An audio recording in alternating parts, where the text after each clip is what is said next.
بسم الله الرحمن الرحيم رب زدني علما رب زدني علما رب زدني علما. What I'm going to say is that one of the biggest problems in the world today is the destruction of culture. Okay, and especially what we call the global monoculture, which is leveling all culture. And that's a real big problem. And if we don't stop it, it will leave us with nothing. I went to China the first time in 2002. We had an incredible trip. It gets worse every time, by the way. Yeah. The first time they're really nice to us. Times after that, they're not so nice to us. I've been there 3 times. Okay, and so the second time I went was 2010. And I left Chicago in the Chicago airport. I saw some boy there wearing a silly T-shirt like Do It or something like that. And he had, the jeans that are poor man's jeans. He pays a fortune for them, but he wants to show that he's actually poor. Maybe you got on those jeans. I don't want to offend you. Isn't that strange that you buy something that's ready for the garbage? To show that even though you are rich, you're really not. Because no poor person could buy that, and they wouldn't. They want to have jeans that work, right? And and then I came into Beijing, and there was a Chinese boy with the same pants and the same shirt.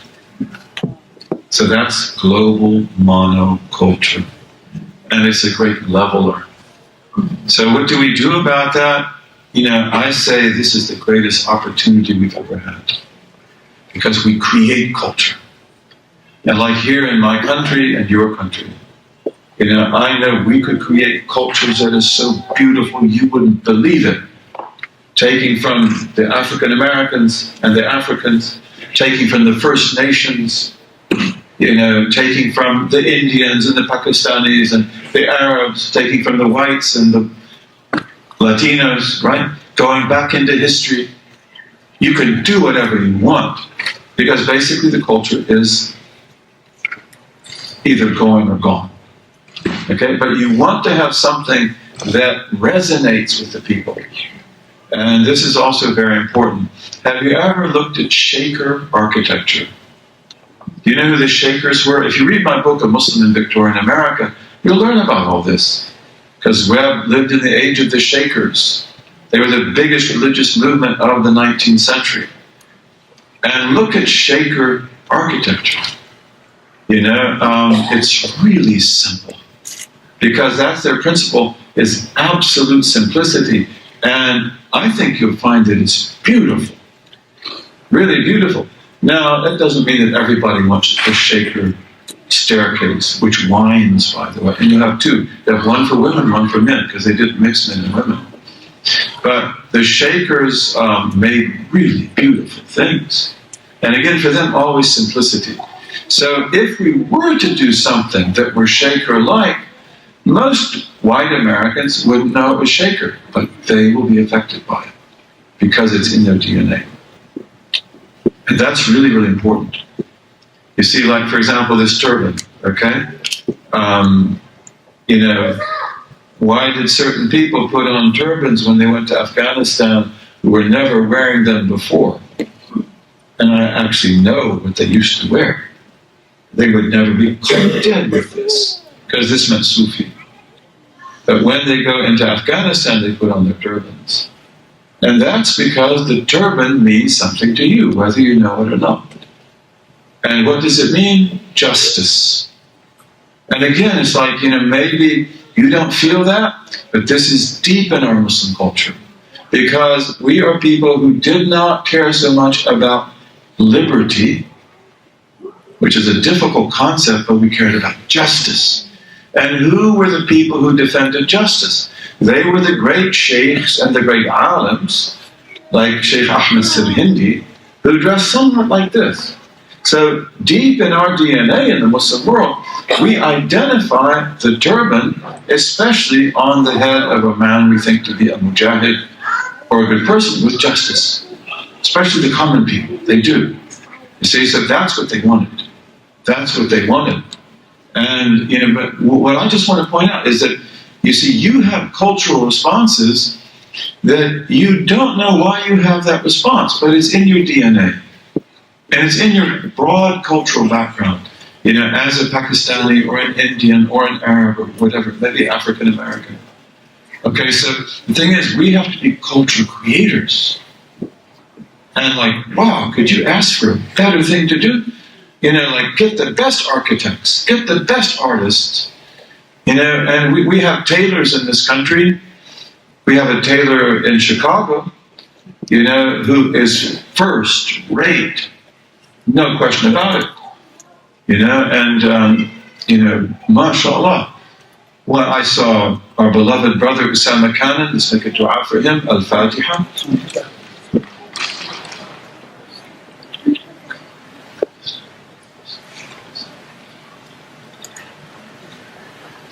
I saw Brother Usama not long before I came to Southern California. He was wearing the most beautiful blue suit. You wouldn't believe it. And, it's identified with us and with them. The fabric was spectacular. And this is our brother who is a first-rate tailor. And he imitates bird colors. And he does other things. He's smart. Okay? He's creative. And, so that's what we want to do. Make beautiful clothes. That are really respectable clothes. And your clothes are beautiful, and they are respectable. But we can always do better. You see, and especially if you can get something that fits in, that rings a bell. My mother would go to church in the 1950s. I go back a long way. Veiled. Did you know that? And all the other women in church were veiled. Did you know that? And they wear these big, beautiful hats.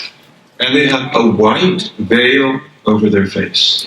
In a funeral, she'd wear a black veil. That's what they did. Now, I'm not saying you should wear that. But the thing is that, you might wear a hat even. It is possible. And I'm not telling you to take off what you got. But sometimes hats are really cool. And sometimes you can wear it under a scarf. But it's like you can innovate. You can look for something. And for us brothers, hats are the big problem. And I like your hat. I wear a hat like that too. But I'd like to have a really beautiful hat that looks really cool, that can be identified as us, but then also fits in. So I actually asked this tailor, can you help us? And he's working on it. Architects say there's no problem you can't solve, and tailors say the same thing. And so we need tailors. And anyway, God bless you all, and please forgive me. I know you've got lots of questions, but I would like your permission to go get some sleep, okay, if you don't mind, okay. اللهم وفقنا لما تحبه وترضاه واجعلنا من عبيدك السعداء وأمتنا على كلمة الهدى علمنا ما ينفعنا ووفقنا للعمل بما علمتنا به واجعل ما نحن فيه خالصا مخلصا لوجهك الكريم يا رب العالمين. اللهم اجعل تجمعنا هذا تجمعا مرحوما وتفرقنا بعد تفرقا معصوما لا شقيا منا ولا محروما. ربنا آتنا في الدنيا حسنة وفي الآخرة حسنة وقنا عذاب النار. Do you know one of the main things that motivates usually young Muslims to go join something like ISIS? Identity. It's identity religion. I'm going to be somebody. I'm going to wear these clothes. And the President of the United States would be afraid of me. And these people, sometimes they were never anything. A lot of them, were just on the street doing drugs. Some of them owned bars. I know of 3 Bangladeshis from England who went to join them. And they were just selling garments in a women's clothing store in England, really cheap. and no big deal, and like you don't get much respect out of that, you probably don't even respect yourself. And so they went off to join them because we can be somebody. If that's identity religion, and identity religion is a big problem, and identity religion is related to culture. Because your culture has to give you your identity. You see, your religion's not going to give you your identity, but your religious culture will. Can you make that distinction? That's very important. And this is also one of the effects of globalism. So if you talk about terrorism today, in our world, or in the Christian world, or in the Jewish world, or the Hindu, or the Buddhist, you've got to talk about globalism. And you've got to talk about cultural crisis and identity crisis.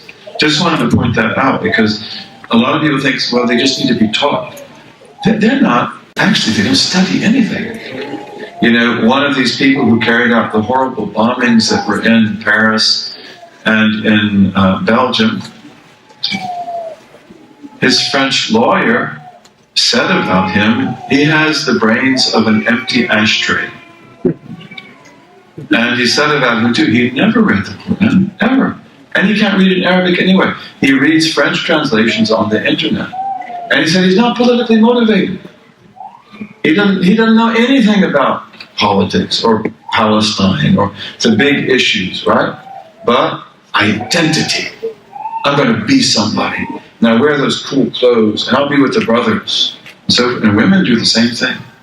So that's what we call identity religion. And it's very dangerous. Very, very, and that's why you have to know that, don't you? And of course there are differences and variations, and we need to teach the truth. But the thing is that we've got to give people identity. And you do that through culture. A lot of us, forgive me for saying this, are cultural zombies. Cultural zombies. Because, you know, maybe our families came here from the beautiful homeland. But like, why did you come if it was so beautiful? Why didn't you stay? And you came here, but like, you basically want your children to stay back there. And so often we do certain things when we teach them, so that we alienate them from the culture around them. You know, these are sinful people, they do all kinds of horrible things, they drink wine, they eat pork, and then we talk about how great the homeland is, and then you create a cultural zombie. Because he or she no longer belongs in Pakistan, or Morocco, or any place else. And when they go back, even though they speak Urdu, it's not the Urdu that the other people speak, it's got an accent. You have all these Turks in Germany, but when they go to Turkey, they speak with a German accent. To me, it sounds like perfect Turkish, but the Turks say, well, it has a German accent. So they know that he's not a Turk. They know that, and so he doesn't really belong. And then also, does he belong in Belgium? Where we have these brothers in Belgium that speak Flemish, that's one of the languages of Belgium. He speaks French. He can do hip-hop, he can do breakdancing, he wears a baseball cap turned backwards. But do you think that anybody cares anything about him in Belgium? Some people do. Maybe 20%. But 80% of the population, they wouldn't give him the time of day. They wouldn't give him the time of day. So he also doesn't belong there. This is really harmful. And you know, I know a brother, he's actually the son of an English convert. His name is Muhammad, beautiful brother. And he recently went to Germany, I think to Berlin, and what a shock. You know, they see him and mashallah, he looks almost like us. You know, he's a little bit darker, he's got some Greek blood. You know, and then they see his name is Muhammad. No, nothing here for you. I mean, it took him so long just to get an apartment. That affects us, doesn't it? That affects us. So we ask Allah to bless us and enable us to use this situation that we have in the very best way. And you know, you're so important. You know, because you are a generation of Muslims who know how to take care of business. And a lot of you, you know, you can understand this. You can do it.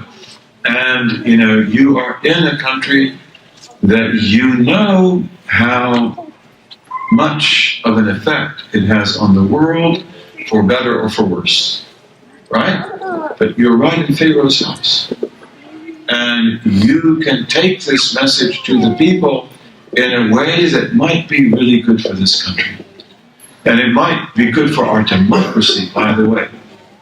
Because I know when I became a Muslim, one of the amazing things was that I immediately became a citizen of the world.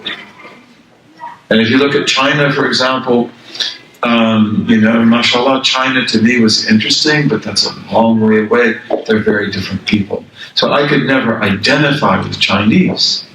And forgive me, the Chinese that are here. But that's the way it was. And it's hard for me actually to identify with people that are not of my background. That's just the way it was, I'm sorry. But when I became a Muslim, it's like that changed. It's like now I belong to the world. And I could go anywhere. I could go to China. I could be at home in China. So Islam has the power to do that. I think you know that. And look at us. How many different colors are here? How many different ethnic groups? And we get along pretty good. And don't take that for granted. Don't take that for granted. That's really amazing. So we ask God to bless us and protect us.